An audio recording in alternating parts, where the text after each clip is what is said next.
Makambozo bongate pe plazo nyokwama Uluna bashege batondi na nzela Misala ikeleve Banda kongola banda kolela Tilelo azolela Boninyo Leta azali monguna ya peple te Bango babonga pepla nyokwama Bana na bango batanga na poto Ya biso minerval babengana Ombokoyo Tokoloba Balobi la capitale la plus sale du monde Neboka nanga Kinshasa Motema pasi na leli Makondi bosala Domona bobongisa Mbote mabaimboka bana Congo tout le bakaïti zalresengo tant tout bino chaque mardi jeudi samedi à partir à 16h en direct ya Kin Actu télévision wa peut être masolo to pesa ka mbote na bana ko na biso à partir ya Kin Actu na YouTube Kin Actu TV.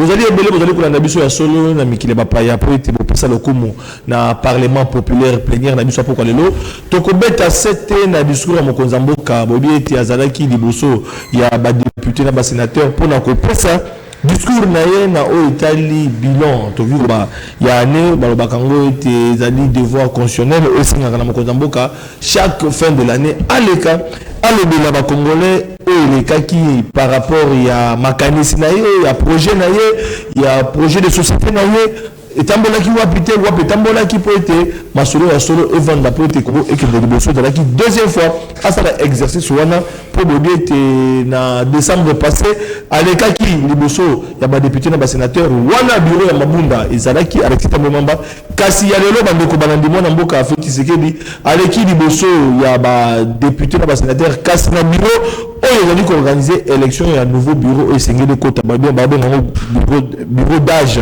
bandeko banandi ezali sengo mingi pote tokosolola bandeko balandaki discours na bokebi nango na bakete tokobenga baimboka nazali la plateau spécial ne bozali kolanda biso nazali na 6 invités première équipe bakoti pendant 30 minutes ya ko décortiquer pe ko analyser na bokebi oyo lekaki na assemblée nationale topé sénat to ba parlement na congrès na naki ko kozamboka tozali na bandeko awa misato ba député to benga bango parce queozali plateau o to benga parlement populaire bango bazali ba député populaire ya population yango to benga honorable na cadre wana to ami pour la bien pour le mona mboka Bazempembe ou azali mokambi ya dynamique le changement c'est maintenant azali moko ya FDCA o azali ko kamba mana mona mboka Batu Lukobo mbote na yo mona mboka Bazempembe mbote ndeko Flavien mbote na ba Congomani bipa nyonso bazali kolanda biso tozali disposé ya to partager na baimboka maito sila kolanda lobe pas chef de l'état mato le mingi ozali mo côté nazali na mwana mboka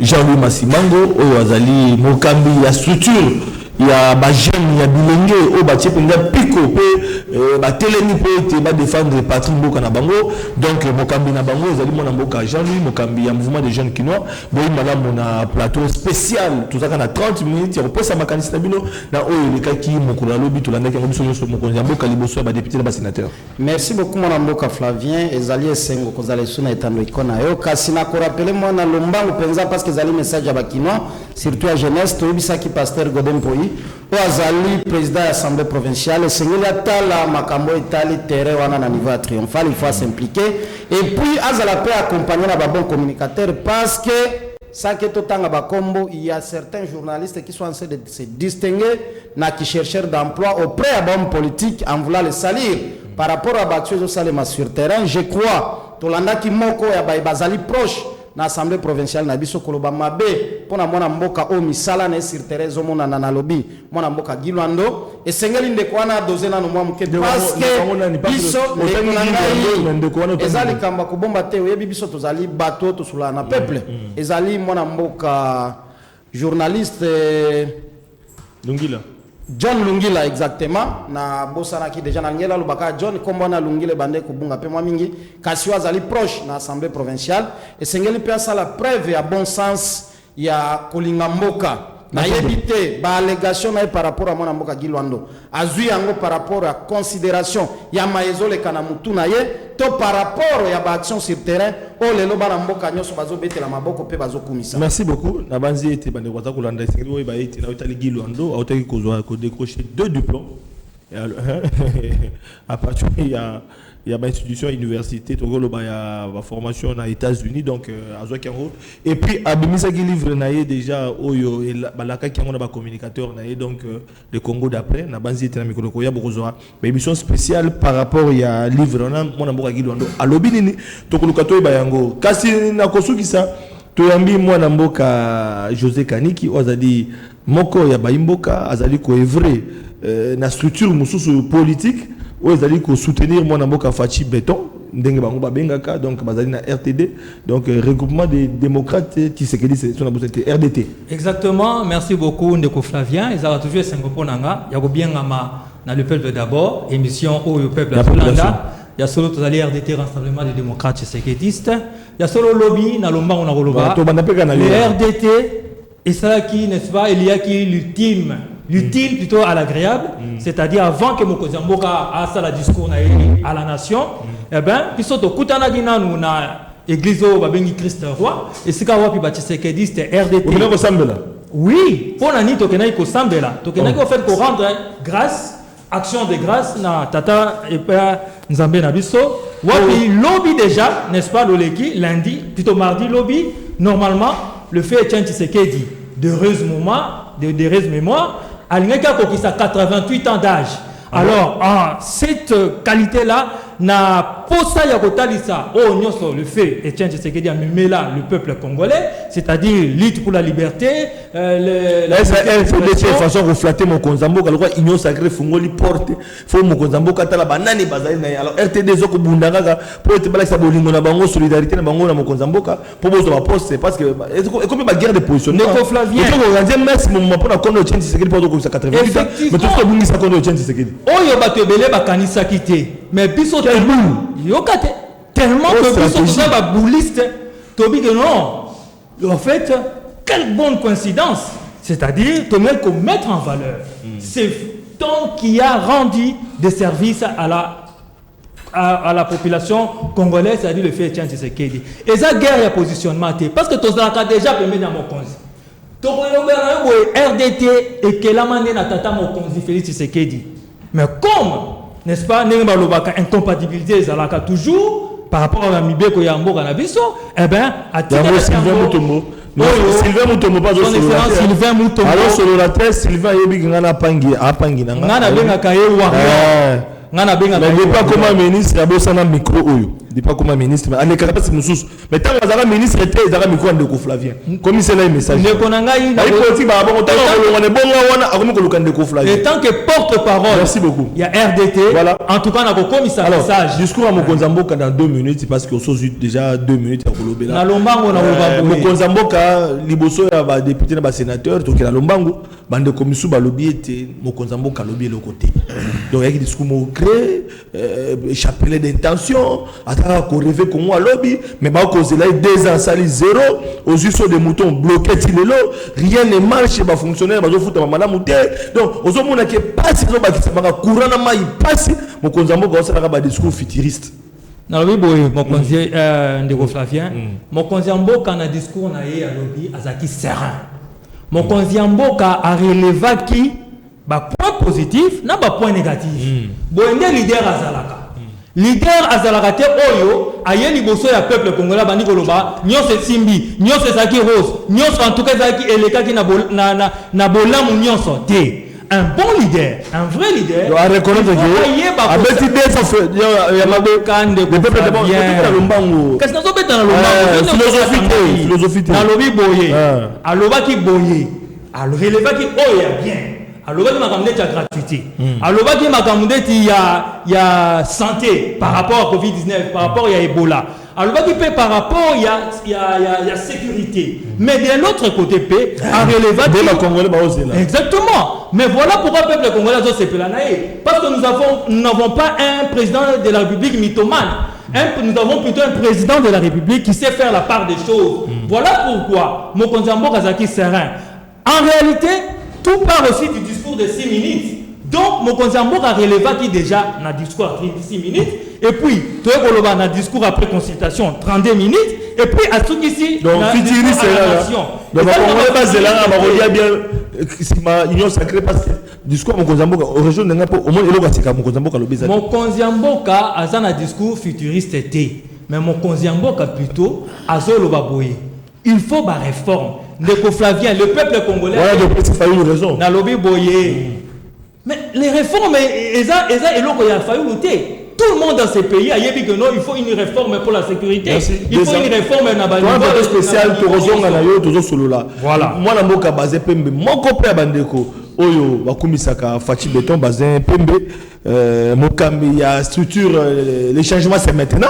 Oh changement après des années mais changement pendant c'est maintenant.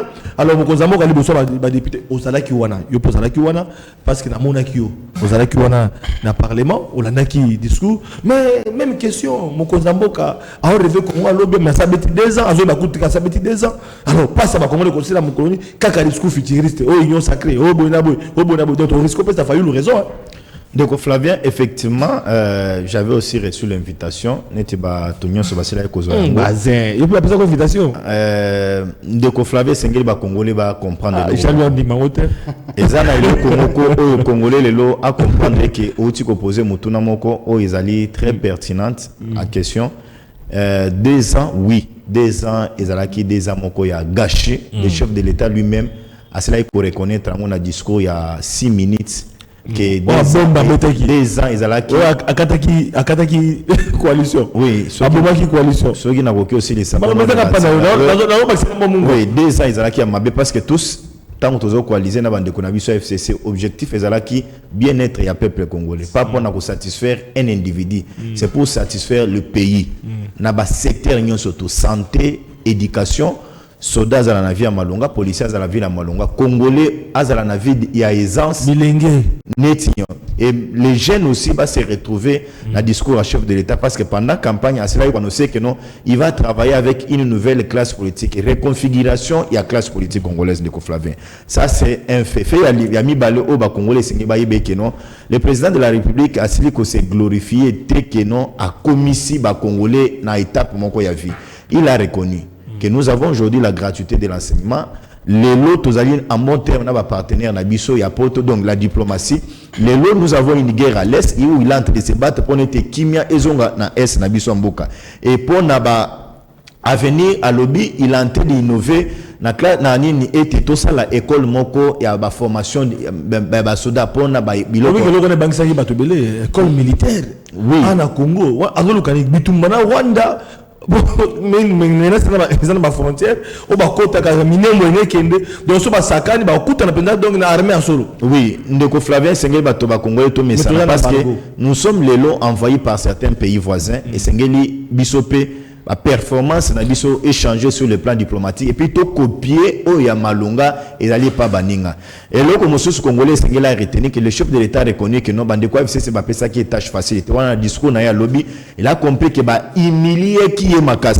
Est-ce que vous pouvez vous entendre que un ministre na kati conseil des ministres ba une décision bon avant ça le rapport il faut que nana no atuna bande quoi Joseph Kabila na Kingakati ça ne se fait pas pour un gouvernement chef de l'État a ordonnance ba mandataire ba côté en place mais un ministre a bloqué alors que nous avons qu'un chef de l'État na mitu ya bande ko na biso FCC ba bande ko croire que nous avons 2 chefs de l'État na kati mboko il a relevé biloko nyonso wana mais ya mutuya ezali il a reconnu que non mai ezo causé problème na kati mboka courant ezo causé problème na kati mboka et lui-même a précisé na ba congolais et que et ali na ba pompe comment on appelle ça ba usine ya mai o ezo salma ya lemba imvu na mususu ba côté ya pompage si je me trompe pas et ali ko sale et moi-même personnellement je suis avant que chef de l'État loba je suis allé me rendre compte comme un communicateur nazo ba élément et j'ai vu que nos ba travaux ils allaient ko avancer na lomba ba travaux za pona ko bongisa qualité ya mai to pe pona ko sa mai place ba mai ezate non ba quartier o mai ezate par exemple soko zui o ya intendance à côté lemba info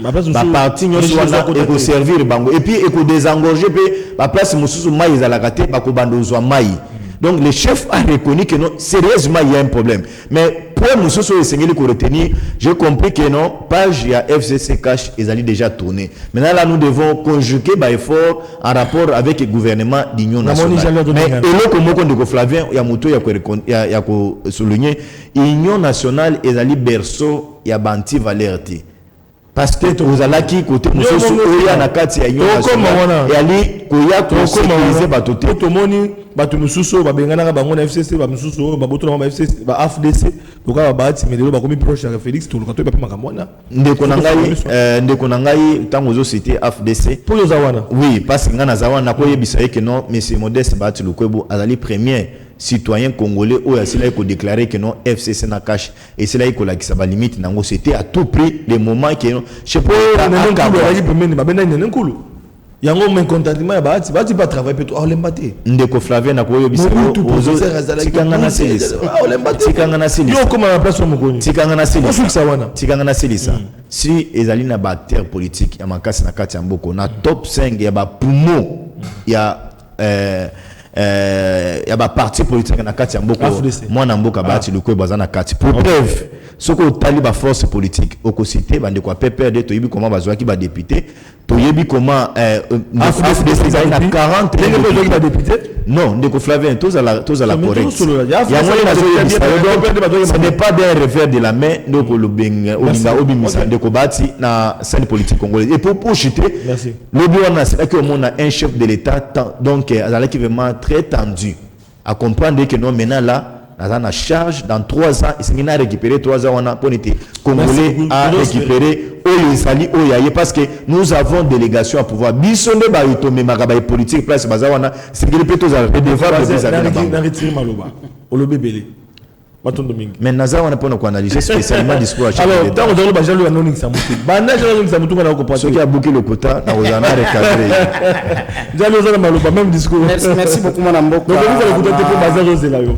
na kanisi était comme un bon citoyen na lingina on appelle ça mokonzi mboka parce que c'est de lui qu'il s'agit oya sila ko sala biso discours sur les conseils de loin comme conseil lointain apesa mbote esikaza kasi na kolanda ba communicateur mibale bande konango bazawa na loboko ya mwasi na loboko ya mobali omoni pasio bazana ngo pour ba présenter bilan par rapport à discours ya mokonzi mboka par contre basali biso pe chapeler à bonne intention oyo congolais sengela vivre na espoir mais na kati espoir yango ebele ba kufa ba otika espoir yango te je voudrais d'abord féliciter le président de la République pour avoir répondu à une pratique constitutionnelle, à une tradition constitutionnelle. Mais ce qui n'a zalaka conseiller ndeko yokanano.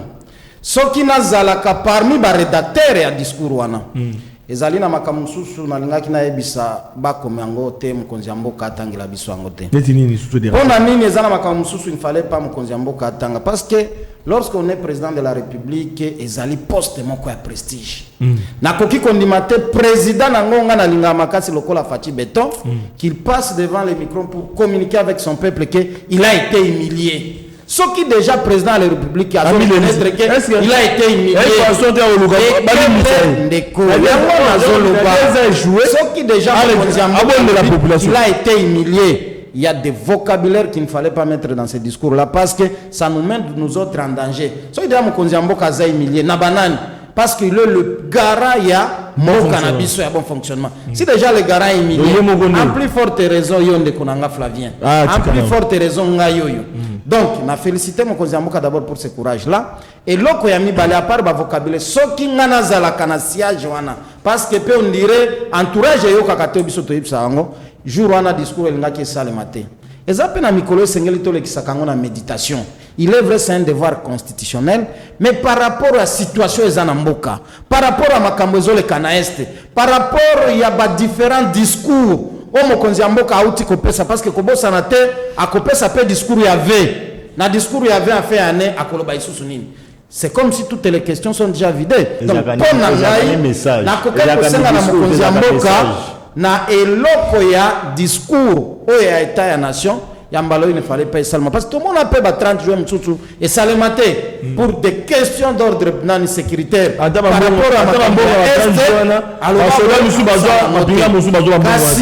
pourquoi dans le bien parce que dans le discours précédent il avait déjà dit qu'il était en difficulté par rapport à la coalition FCC-CAJ. Mais quand vous avez ça le discours il y a été à nation, c'est pour donner un bilan. Il y a Moussala Osali dira Ané Mobimba. Or c'est la deuxième fois Mokonziambo Kazoleka, il fallait tout bandasko ko sala parallélisme, to comparaison. En 2019, quelles étaient les promesses Quelles sont les promesses qui ont été faites? La réalisation Zalaki Boni. Toyebi 2019, et Zalai na makambo ya potopoto baso de moto tilelo esilate, na makambo banda ko préfabriqué, na ko kangama pea bande ko na biso mususu président ya INC. Tant to komi na 2020, avant mokonzi mboka apesa sa discours na ye, il fallait attendre. Par rapport à la promesse on appelle ça, combien est salami, combien peut se réaliser. So itozui likamba gratuité, c'est très bien une bonne chose. Bisons to betela kango maboko. Mais est-ce que le lot c'est une réussite? Tolobi non, parce qu'il y a des élèves qui n'étudient pas jusqu'aujourd'hui. Au moment où Mboka Labiso se distingue dans le pourcentage, Mboka Liboso bana bazozwa, 98%, sans que le ministère et la tutelle et se remettre en cause et mais après introspection, il y a qualité, il y a intellectuel autotine dans le marché. So itozui likamba Covid. On devrait aujourd'hui assister à un procès pour la Covid sur les différents détournements, sur la légèreté, sur l'intoxication psychologique. Il y a des mauvaises informations et tout ça devrait faire objet à un certain questionnement pour que tout s'auto-évalue. Mais Tozeli, mon konzambo kabo sanateke na 2021 aussi ani. À cause on a les sous. Mais est-ce qu'ils a liboso à bénéficier nango parce que Toyebi FCC cache des allées blocage. Na 2021, tu peux passer deuxième excuse parce que à cause de la déjà dans le gouvernement il y a union sacrée. Mais avoir bakasi ko tozomona autour ya union sacrée natikali nazar réservé na kozwa ici c'est des figures qui fâchent les Congolais na bateau baza pendeni ya makambo ya bateau va retenir que déjà na salon na biso tozali déjà cause la maître junior bakokela oyo sengeli pa kota tozali cause la Armand mon coulou tozali cause la ndeko dano donc bazali bango so bazali ko se apprêter pour bakota après dernier tour de table oyo mona mboka tozongi to koti sur la union sacrée tout capena makanisi na bino na union sacrée oyo pour la nation et cause la gouvernement gestion ya mboka oyo bandeko bakoya ko poids na mokonzi mboka ko banana na ba député pour passer une majorité parlementaire ba député on ba député oto eba ba bima na FCC da poser problématique oh machine à voter bimisa ba député bele pa Kabila oh la muka doki autant Fayulu Bemba autant Kingani autant ba ko poids ba ati autant de personnes bango ba donc ba ko uta na ikoloté zaka ba député to ebi wana ba ko passer majorité parlementaire gouverneur ko bima ba travailler ko zaka ba to ebi bango o ba gérer ki na Kabila ba gérer ki na Pemba ba gérer ki na Moïse Katumbi tango ya gouverneur ka bango ba kozonga o panzi penza ya solo 3 ans etikali Fati Béton a réussir défi ceux qui attirent le gouvernement d'union nationale ou bien le gouvernement d'union sacrée il y a mon écologie pas qu'on la passe maintenant même animateur de côté de la population pour pas qu'on la lolaté vous en a 2000 culture. Merci beaucoup Ndeko Flavien na lomba on a olobaboy on va pas créer bato asika na mukili voilà faut tous la clair Ndeko Jean-Louis Nanga Zaboza Moutasikate, c'est un adulte, il a un parcours. Donc, bah, comme vous voyez, quelque part. Mais oui, pour ça, mais pour ça, la Moussala, c'est basé à l'Obarango. Ah, mettre Bazan au bien, parce qu'il paraît-il qu'il est chauve-souris. Moi, je ne sais pas. Oh, vous savez pas une négation. Bon, na question. Mais l'année, n'a pas exemple. Si Bazaki Banda Karate. Mais l'année d'hier et l'année d'aujourd'hui, on sent un changement. Deuxième cas à Kala. Il y a raïsé matin. Deuxième mois. Police à lobby. La police à lobby. Ce sont les mêmes éléments. Mais on sent quand même dans les pratiques. Mais ça a changé quand même. Bien que police a bien que police a tout le monde peut me cambier politique. Abîmer la nouvelle gang la générale. Tout le monde y Ndeko Flavien. Tout le monde m'a pinga un politique a bandu ko gang na mapinga. Kana mboko ya fachi. OK. Merci. Na loba. Loba maloba pa na. Na lobby boye. Même le problème ici, tu as le zobung sangama. Na lobby boye. Je vais faire un salema. Même animateur ya ngoza. Na lobo pe singa 2 minutes. O za pa na woza. Na ça j'avoue quand même na ba minute. Na zo soma na ndeko kaniki. Na lobby boye. Ya na ndeko. Le problème est à leadership. Lorsque na gouvernement kala les députés oyo bazalaki na kati ya RCC to binga monenge wana. Bazali na leadership mususu. Bazali sous l'ordre de l'autorité morale qui donnait des ordres. désordre oyo ebandaki kokende na ndenge moko te na vision tata mokonzi mais lelo ntango bakokota na union sacrée ndenge bakoti na union sacrée mokonzi ya mboka aza na kati ya le peuple d'abord bango mpe automatiquement bakozala na vision wana ndenge yango alors il faut basanction ezala mokonzi ya mboka atambwisa bango nde natambwisa bango na FCC cacheté mais exactement alimbisa bango sute ya mbalo nalobi boye Flavien oyebi tango batu bakomi entre guillemets bana na yo bakomi sous ta vision c'est-à-dire tu auras la facilité de sanctionner parce que na gouvernement kala c'est difficile il fallait d'abord pour parler des négociations mais cette fois-ci au moins nous pensons avec l'union sacrée bato baye bakokende na vision mokonzi ya mboko et les choses ne vont pas kozala moko rose mais au moins on aura une vision et torokende liboso. Merci maître basé même question union sacrée ezali blanchisserie o bato ba tambola ki mabe ba yo kusuko ko bongo la mitema bemba gera to mona même que era référendum amenaça ba tout ba meki ba kutana na balabala donc to mona ba gestion ba to na ba politique Moïse Katumbi na katanga a gérer en tant que gouverneur mais a eu monopole ya économie yemo ateka ka yemoko makala yemo ateka donc atikata ba congolais principe citoyen occasion ça le commerce c'était à bloquer nyonso donc atapa na ba défaut na ba reprocher les lois ce sont les mêmes personnes les bati le kwebo basi batambola to ka bango nyonso bazozonga yebisanga ya mbalo bako tambola na vision fachi to pe ba ministre bazo bloquer ou bien fachi sorne aux années ndeko Flavien esengeli bato ba comprendre eloko moko que ça la différence entre évaluation na discours Jean-Louis esengeli biloko mibalo na ebendaye président de la République tango azo kende ko s'adresser na nation azo kende ko sala discours na ye na nation na maïnyo surtout masila ko tambola même ba secteur mususu soki eu problème to jango to changu na moto ya président de la République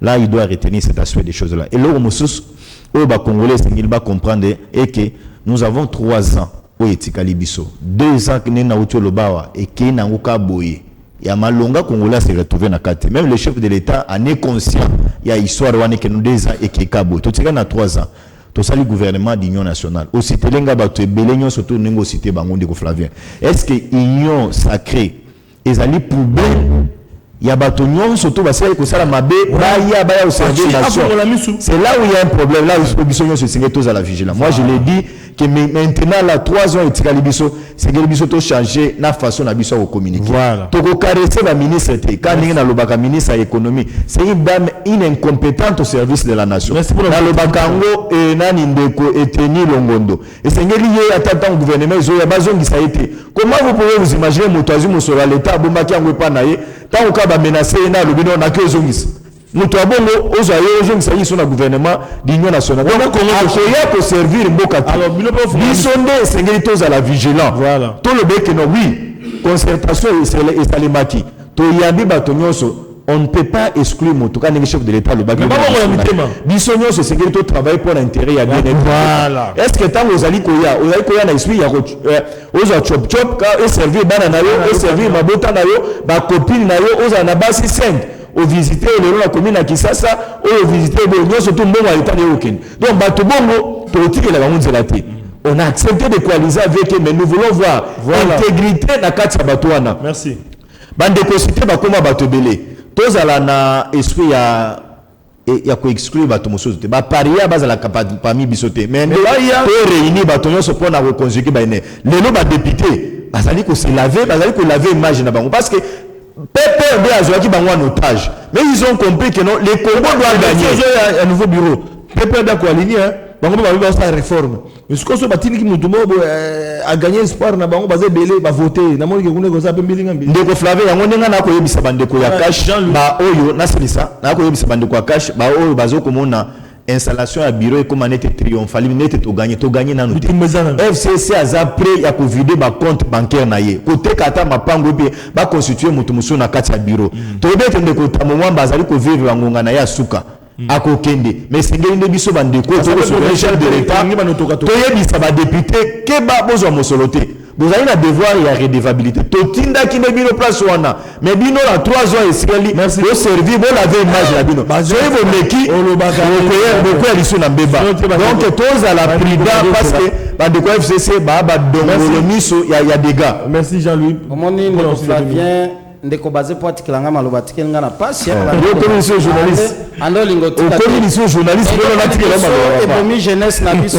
c'est pas correct transformer la vérité à une caresse politique na caresse est-ce que vous avez la caresse boso et bomi jeunesse na biso zali transformation à vérité na caresse mais yo tantôt za na FCC tantôt za na oya société civile c'est ça parce que biso tantôt za na FCC tantôt za na société civile biso bato tozo peuple sa vraie version à peuple ndeko peuple azakami balé tolobi boye peuple ya FCC na peuple ya ka ba député na biso c'est lavé déjà aza hybride ke ba pesa image na baba balamu azolia mituni balé ba kino baloba ko Molière azolia na FCC azolia na société civile par rapport à makambo alobaki est-ce que koki koyebisanga a lavé image ya ba député to alakisi vraiment bosoto oyo papa Molière abesana ba théâtre na ibola ba ya corruption ya besana ba théâtre Molière na ibola Molière alobi théâtre mais tango bakenda kosangana ne na FDC ezalaka théâtre te tango bakontakte lokola parmi ba meilleur député na bango balobaka te ke eza théâtre Molière sala ba théâtre na sola alobi azalaki 55 millions azalaki 55 millions azalaki 5 millions azalaki 70 millions est-ce que nous t'avons ayaki mutumisa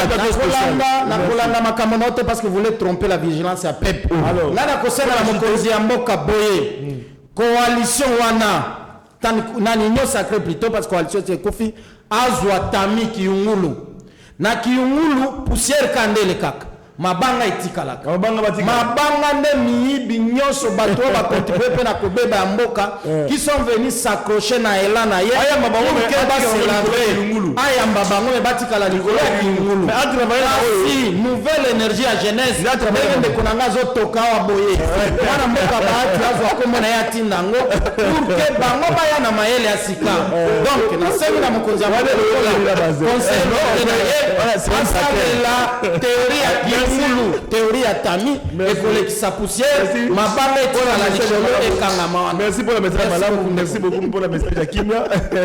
La base qui est basée de rejoindre pour la nouvelle énergie. Oh Fachi a vraiment besoin à ce moment. Voilà ma nekobana toke na na régie. Tous la transition pour être moi na mboka junior bakoki la oya Zako Kamba Union fait la force Armand Mukulu oya zali moko ya bakambi ya CCU ya la mère Mende pe to ko fukisa mona mboka danois zali journaliste indépendant akopesa makanisi na toujours na 30 minutes neto ko kabwana ndenge to la kaki bino la population c'est parti du côté de la régie. Oh Congolais, lèvons-nous, unissons-nous et bâtissons notre cher et beau pays. Alléluia.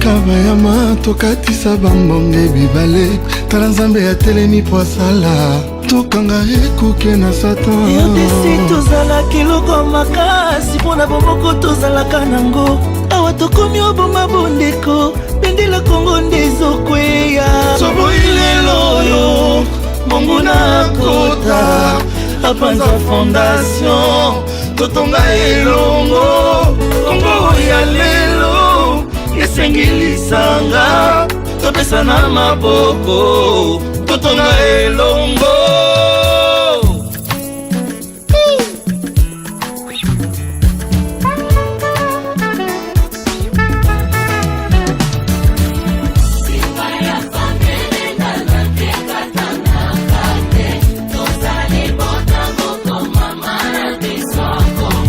Oh, aimons-nous les uns les autres car l'amour supporte tout. Yeah, yeah. Oh, nabango yango yo.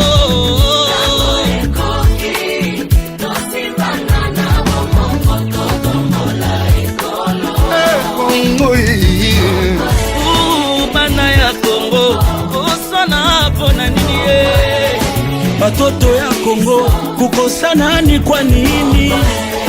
Mampangia mono kunona samu na inki Bana ba mwena komwe Kutananga nengumba chine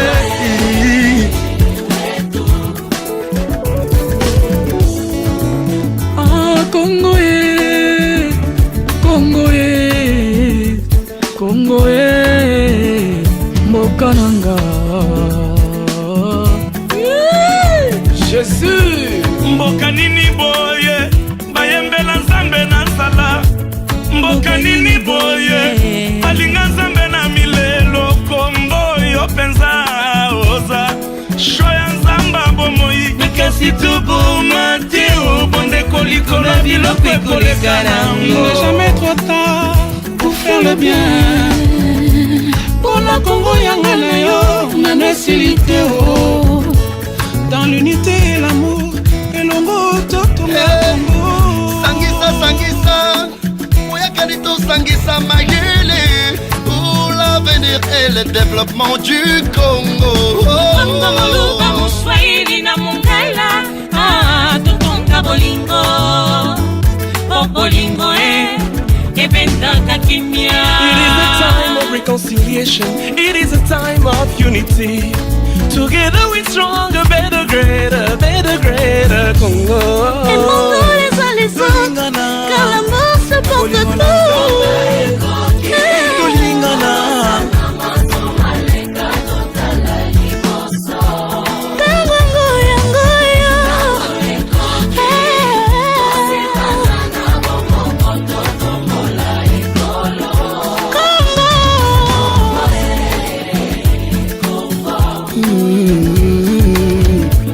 Pour la cause du Congo, Mongala Zate, Moulouba Zate, Moukongo Moswahili te, Bisonyo Somba Congolais.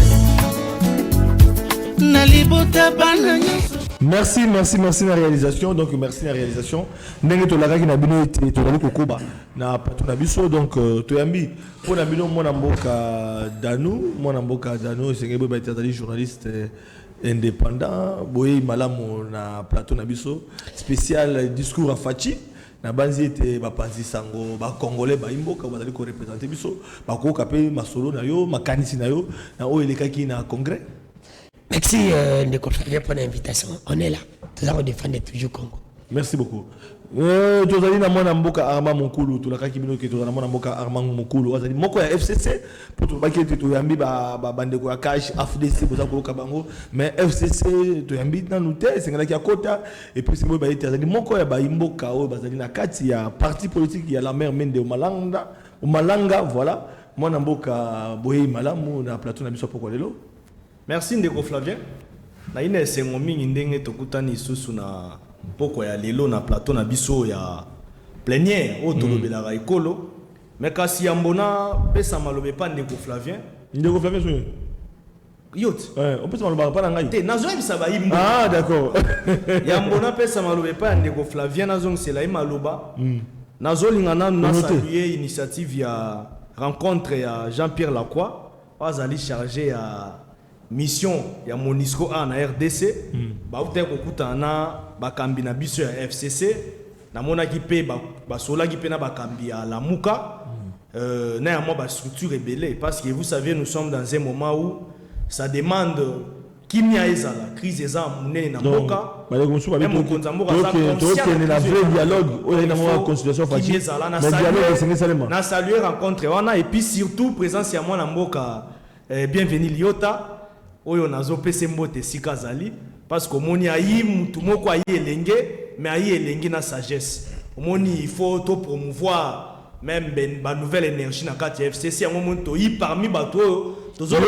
réforme ça FCC ba changement de tête non na mona ki présence na na kati ya ma kambo wana rencontre wana parce que vous savez c'est quelqu'un qui a de la maturité politique ici dans notre roca aïe elenge aïe jeune voilà mais aïe na responsabilité na façon na ya rosala makambu aïe na ba nature moko ya kimia aïe rassembler alors biso to lingi batu ya bongo nde bazwaka moi les devant na makambu ya FCC Ok, tu allez mettre Bazin et Sengelo Baït et Junior Bakoké là, tu vas aller Sengela Kaza on a vu sur le plateau, mais à ça moi malaise. Donc nous sommes en politique, tout qui que le bélangon na plateau télévision t, mais Junior Bakoké là, Zanabiso mais moyen à répondre na mituna ya population na pourquoi les adits à s'excuser, mais à Zanabiso le ngo azali kolanda pe émission nenge azali kokende, donc tu allez ko souhaiter kaka bon rétablissement na mona mboka o Zanabiso kasi azali représenter na mona mboka basé Pembe o tout est kozala naï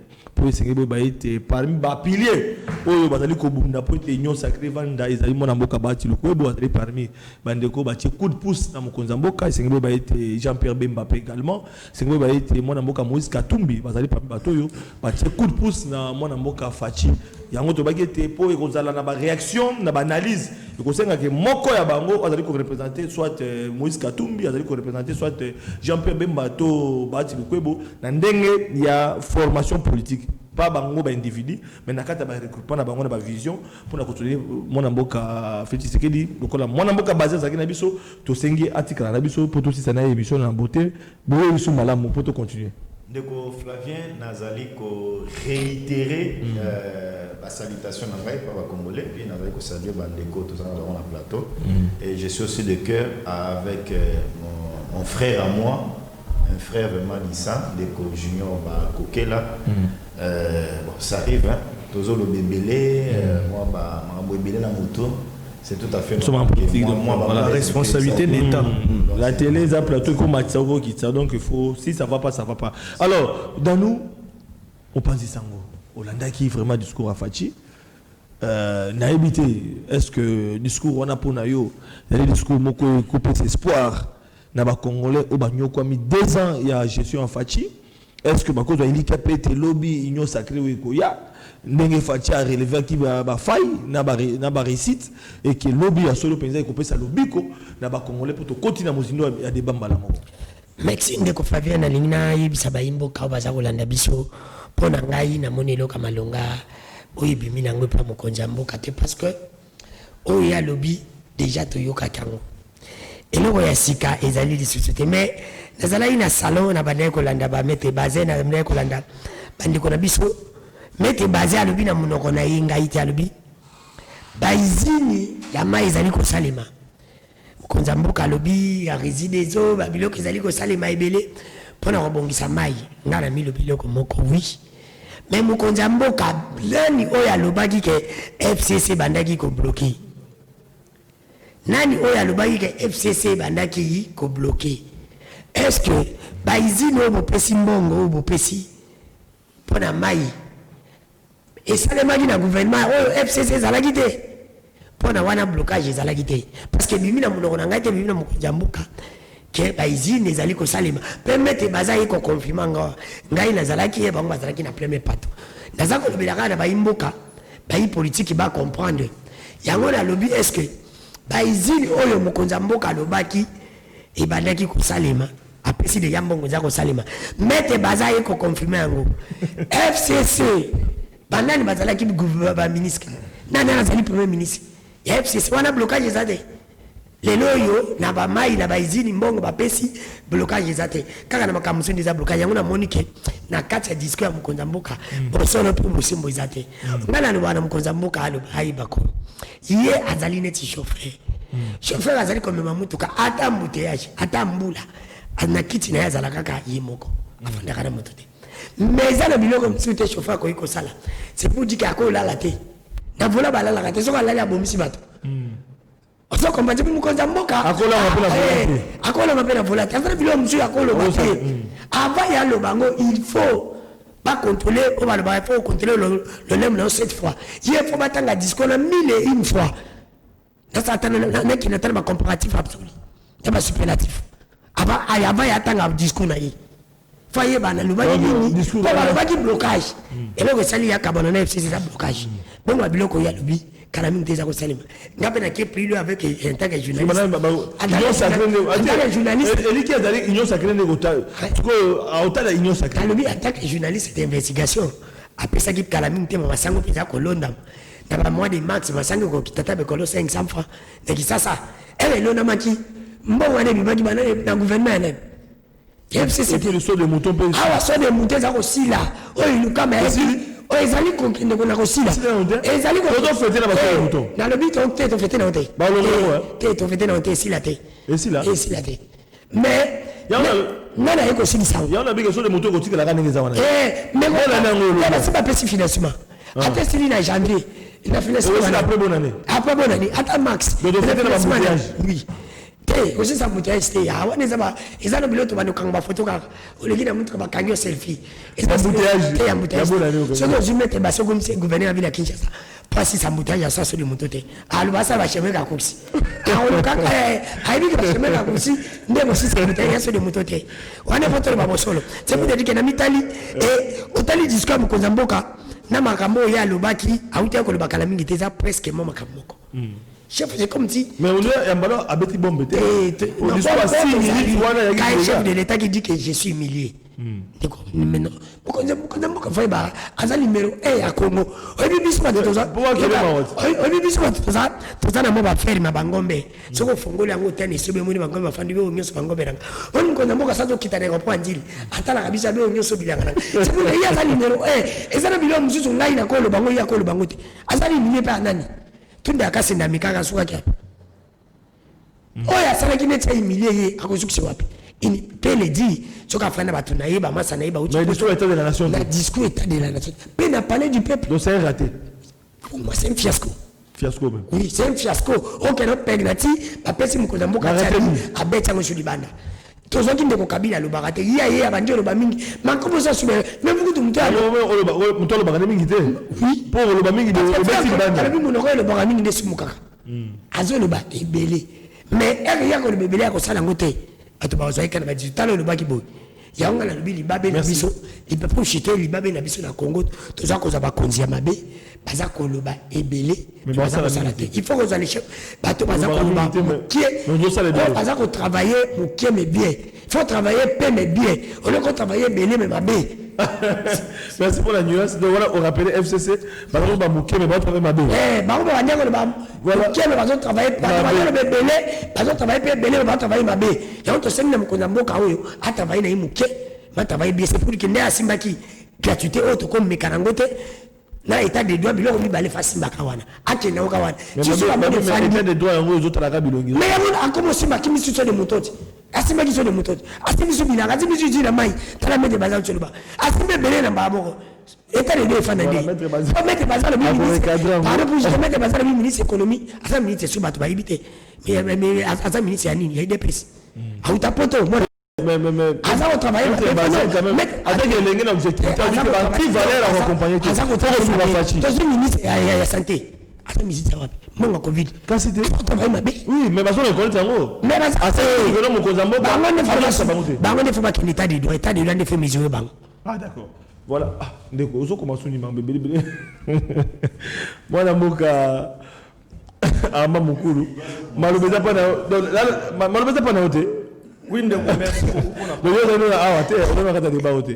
Non, je suis là, mon frère. Je suis là. Même question. Après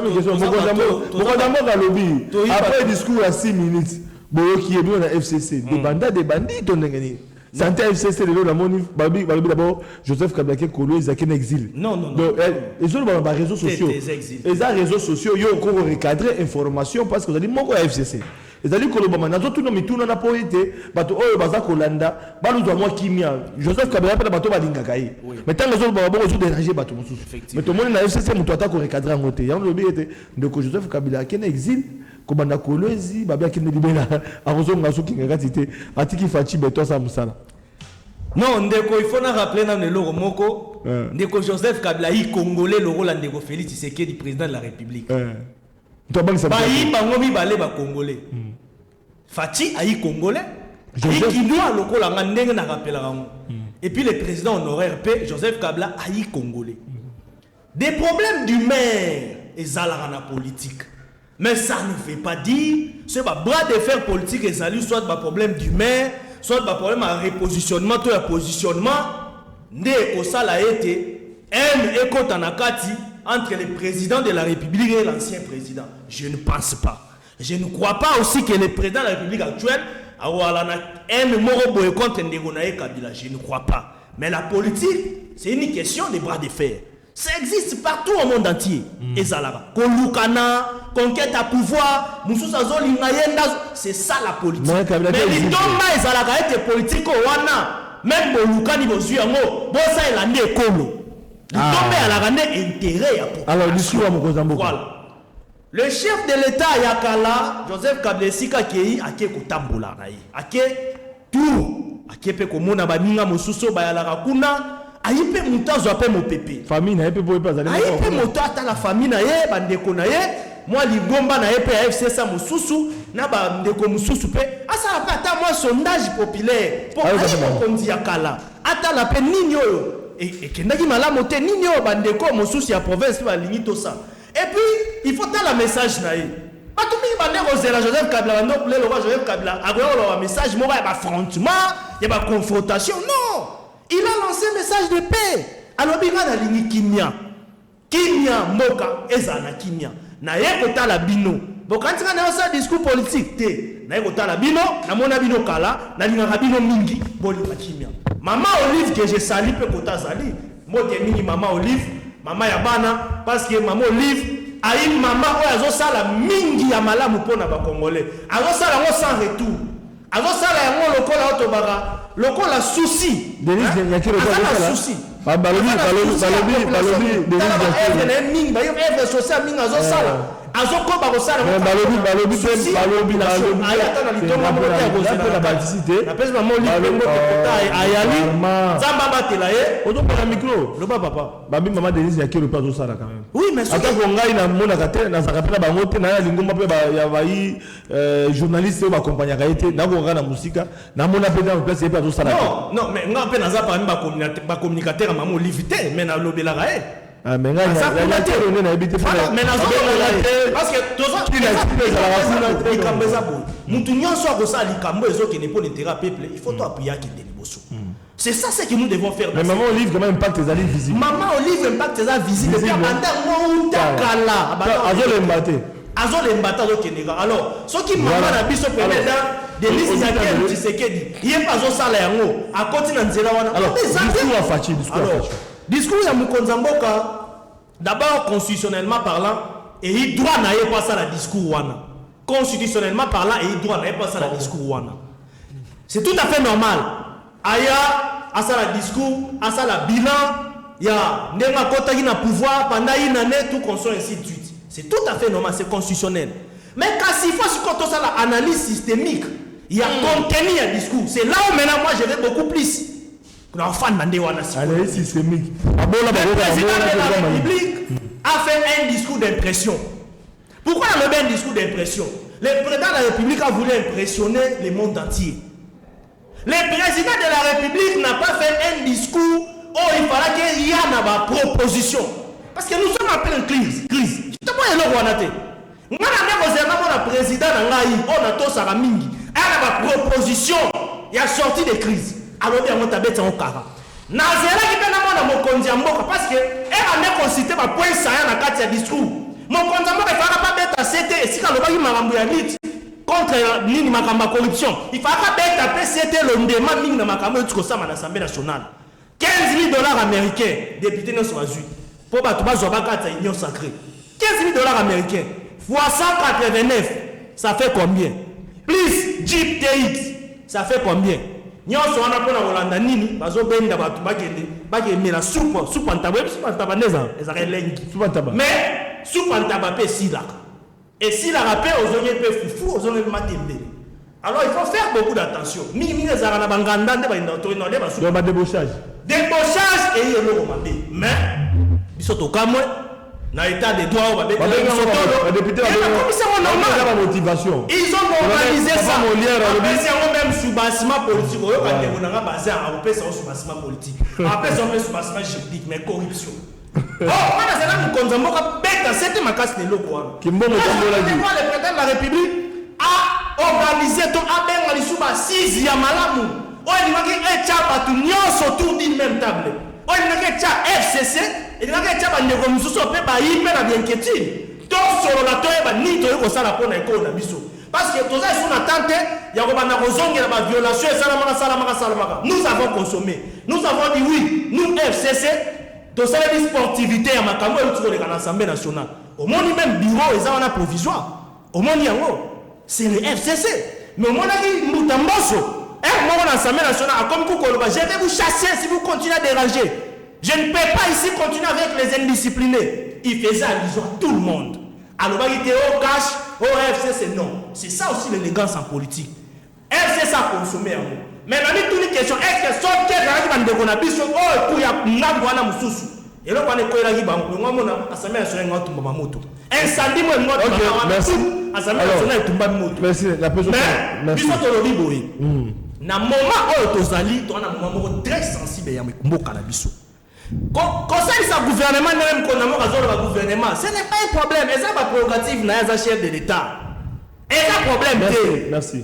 Conseil ça ceux qui prennent la zone on a requalifier ceux qui majorité parlementaire ceux qui pour déjà le bureau à nommer informateur tout ça. Or en réalité avant de nommer un informateur selon la constitution de notre pays, selon l'article 78, son otanya mobimba avant informateur il faut gouvernement démissionner. Donc premier ministre. Or ce n'est pas le cas. Le premier ministre actuel Azana Ndingisa ko démissionner té. Azana Ndingisa ya ko démissionner té parce que tous a pouvoir absolu. Merci. On rappelle qu'il y a un pouvoir relatif. Donc il y a une différence. Merci. Dans la coalition peut malgré azol biso to dit problème les alités mais doit respecter quand des constitution. C'est quoi ton lobby? Est-ce que tu continues à mutu comme comme ça il est chef de l'état, je le reconnais. Mais le problème est que vous avez merci beaucoup. Maître Bazin, ce que vous complétez, parce que Oyoki Ndeko a talisi ba raté. Il y a mon Konzamboka, Olandi, mon Amboka, Arma Mokulu, a talisi sous inquiétude n'est pas azela qui m'a camébélé mais quand on va kolobela bakanya qui tamboula qui na parlement batuayo qui va député monsieur Soubaza ko confirmer ngo quand on a discuté ba non et za malamu te bambongo circuler FCC ya quitté après batiki no bo FCC ya quitté bazaka même bato bazana ba député na tape nene ko approcher ba on a cadre monsieur donc inquiétude d'aller belé oh mon Konzamboka singa ça a salité donc ils allaient rater. Donc Flavien, merci beaucoup.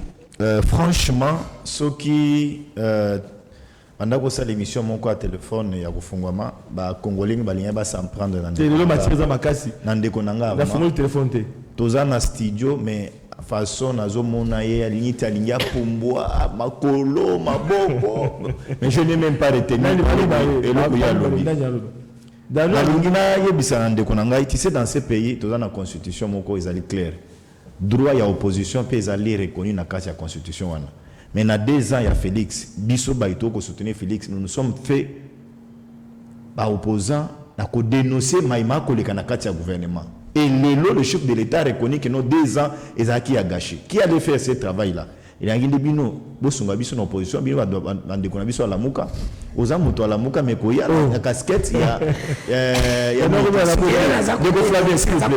S'il vous plaît, c'est bon, minute belle. J'ai vu mon frère Martin Fayoulou humilié par Madame Leïla Zerogui. Accueil Yamba Yambi na couloir. C'est pour vous faire voir que sur le plan diplomatique, Bilo wana travaille à Moto. Bah oui, c'est que non. Tu vois que c'est important sur les sautés. Kende mboka na bino ke de liboso lié oyaka na ba officine ya ambassade. Na lina rappeler eloko moko na ndekonanga Arma. Lelo sengeli bino bo FCC bo apprendre eloko moko ke boza bokozala neti une goutte d'eau dans l'océan. Même dans l'océan, quand tu as mon nez, dans le kopo, so mai ezali muke, heureusement litanga muke oche, mai wane oninganate. Vous allez apprendre à faire aussi l'opposition cette fois-ci dans Katia Mboko. Bien même que nos chefs de l'État fongoli couloir, il y a gouvernement d'union nationale, mais bino ba cassé que la FCC. Beaucoup y a la biso bo soto na bino na Katia union sacrée. Non, nous allons vous tamiser. Toko yamba bino union sauté. Et même ceux qui beaucoup y a vous allez être des téléspectateurs parce que nous n'accepterons pas que pourquoi il y a des choses dans le débat 3 ans Ndeko Flavien nous avons sincérité FCC bon dimanche on dit Kabouya Bakabo ba sincérité Ndeko Flavien FCC ce sont des hypocrites là il ça Ndeko Arma que Bazali na Nemi c'est un hypocrite c'est un garçon ceux qui bangoni Bazala qui wana balinga ba bengana ye Shadari na Nemi bangona Herero Bazana ngole loi Chadal n'a même parce qu'ils ont voulu se comporter comme si tous en Mboka Moko nous avons des chefs de l'État. et puis tozali na de Union africaine donc place bakonzamboka tozala kinga kati tozala pe na oya place Félix Alaka so Kabila ole kana mutuka balobi no je Kabila lobi wana leke bazui ba filmer ba tiango sur les réseaux sociaux yoka tango pesi parole aloba makambo ya mboka aloba discours à chef de l'état yoka énergie ya bimisi pona oloba makambo Olive alobi ona sentiment nyoso na moinde kwa toki makambo mais ya mboka alobi muke mais il y a Olive à l'obébé, là, mon lobé, là, maman Olive, mais il y a Bissangaï. Est-ce que vous pouvez vous imaginer, s'il vous plaît, s'il vous plaît, s'il vous plaît, s'il vous plaît. Vous en avez dit pour déranger, non, il ne faut pas avoir cet esprit-là de déranger les autres dans le plateau. Non, quand vous parlez. Écrivez ce que je suis allé dire. Encore que même le doctorat, on les a contestés. C'est un doctorat, est-ce que ça la mort? S'il vous plaît, comme il m'a dit, na Guy Lwando c'est un jeune. Où yazo sala au bino bwanda ko sabatwe que nous azalaki na FCC. Mais Guy Lwando azali indépendant. Ozo bisanga Guy Lwando a tenu assemblée provinciale ya Chouapa. Kabila sala ko. Mais nazo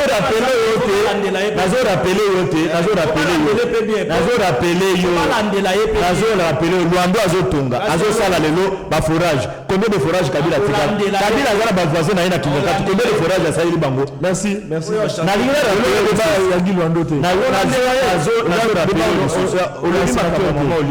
est-ce que vous pouvez vous imaginer tout dans mboka moko bande ko bakola nanga na nini na kisenso bazana lemba info bazozanga miliki mona mama Olive akondo melisa nani nyama butembo bima miliki boui et puis azuba photo wana abwaki sur les réseaux sociaux il veut quoi c'est mon cas de ça va repasser de ko flanger ozo melisa nyama miliki ozango bwaki sur les réseaux sociaux. Ça veut dire quoi? Tu par exemple dans le Ruta.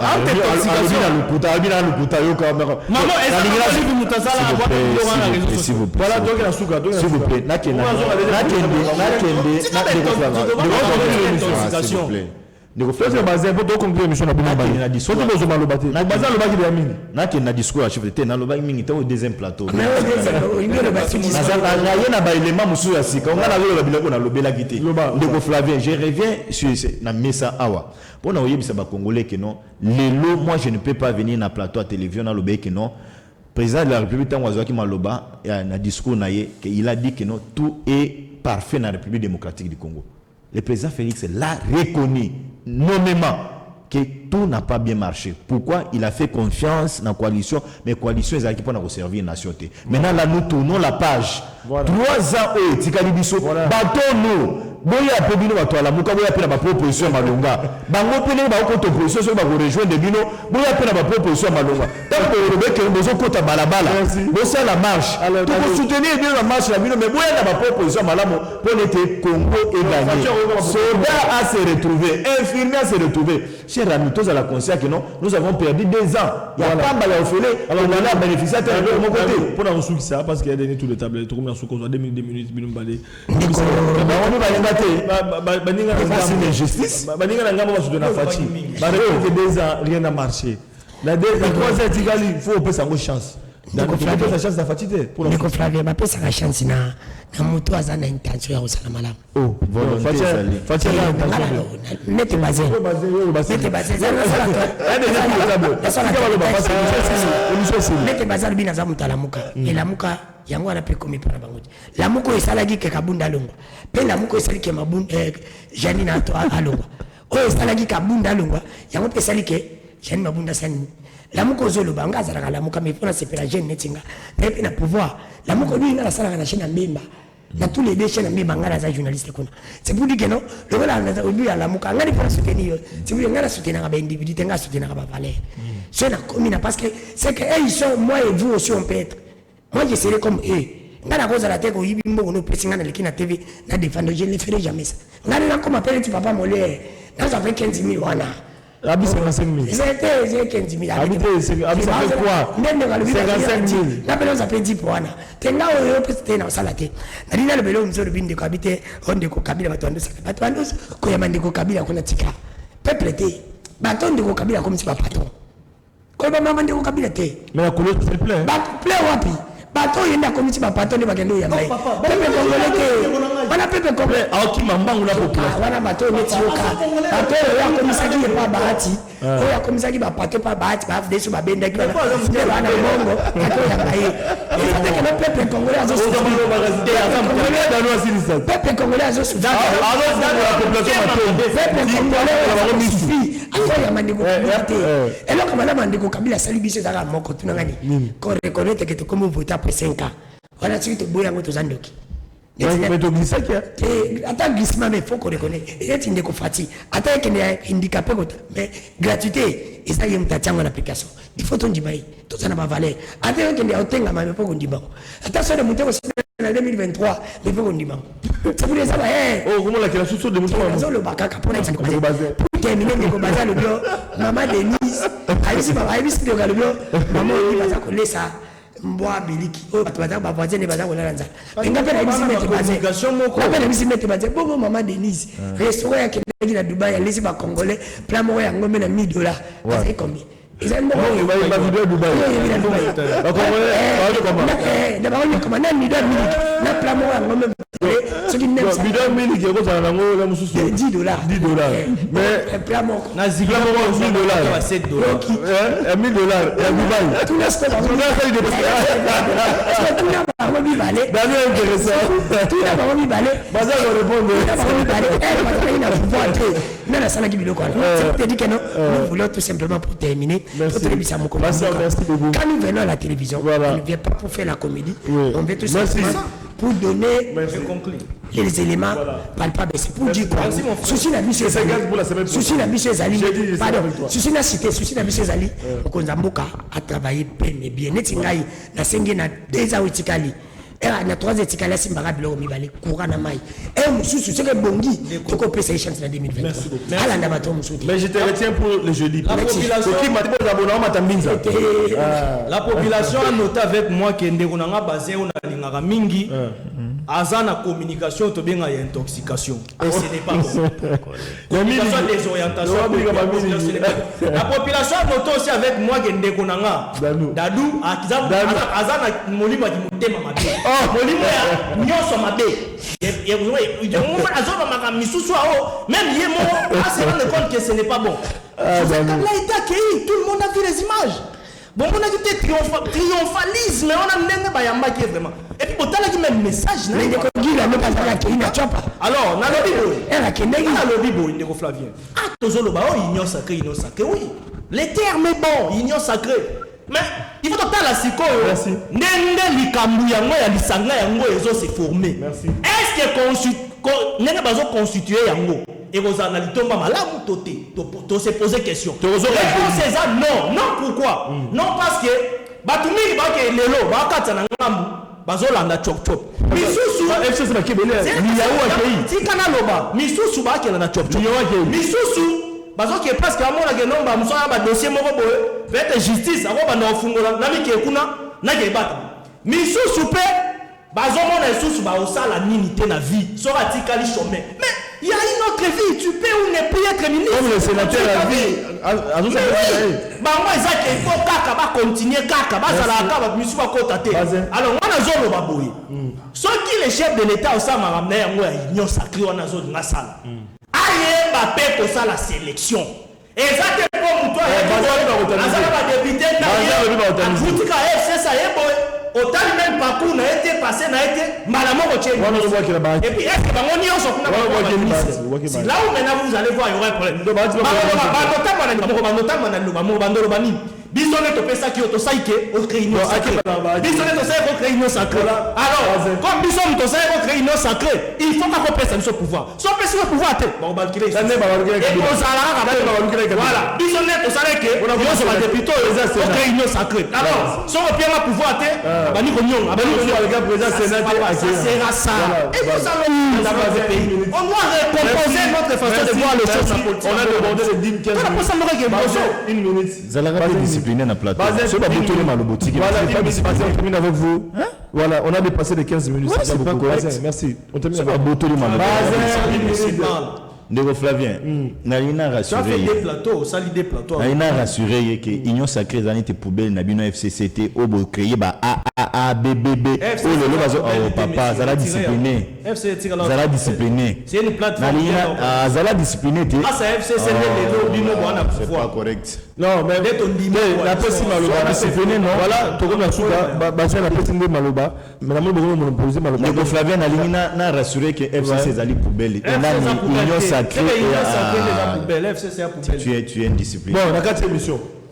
Mais j'ai pas t'interrompre. Voilà, Bandeko Balandi. Merci beaucoup pour la confiance et la fidélité. Pour ça, dans magazine, le peuple d'abord. Oh, Yambaki. 6 invités na pourquoi les lots. Donc, 5 invités parce que moi, quand ça moi malaise, moi, je suis là. Moi, je suis plateau, je suis Bobi Mnoka, la politique, la attention. Et c'est une côté la attention. Madame, maintenant, on va sentir, il faut toujours qu'on se préserve. Voilà, Bandeko Balandi, c'est un mingi. Bolanda qui peut Bolandi tous na pourquoi les lots. Moi, Namboka Dano, merci beaucoup. Ndegoyaki. Merci Mokolo, merci.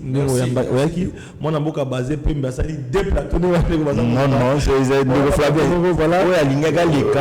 Voilà, ce qui est arrivé. Merci beaucoup. Merci beaucoup, la équipe technique de main de cœur avec Bandeko Nanga Bazana Sima, Richard Ndaya, la Bossanité, moi, Namboka Roli.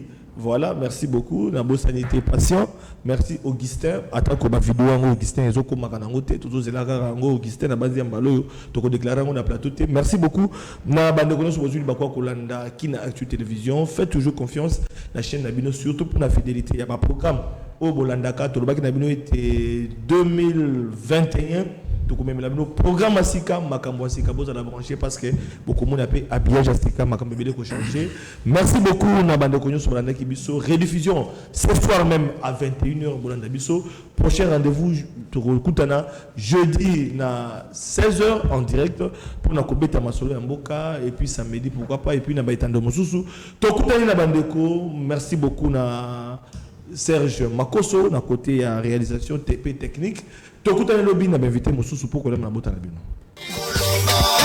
Abote osali elokote Okoloba Banome odirige mabe Okoloba Kongole azali mumbute Okoloba Yonani potoloba de Okoloba Abote osali elokote Okoloba Banome oyidi mbongwa leta Okoloba Kongole azali kisengite Okoloba Yonani potoloba de Makambo ezobonga te pepla zonyokwama uluna bashege batondi na nzela misala ikeleve banda kongola banda kolela ti lelo azolela poninyo leta azali monguna ya peple te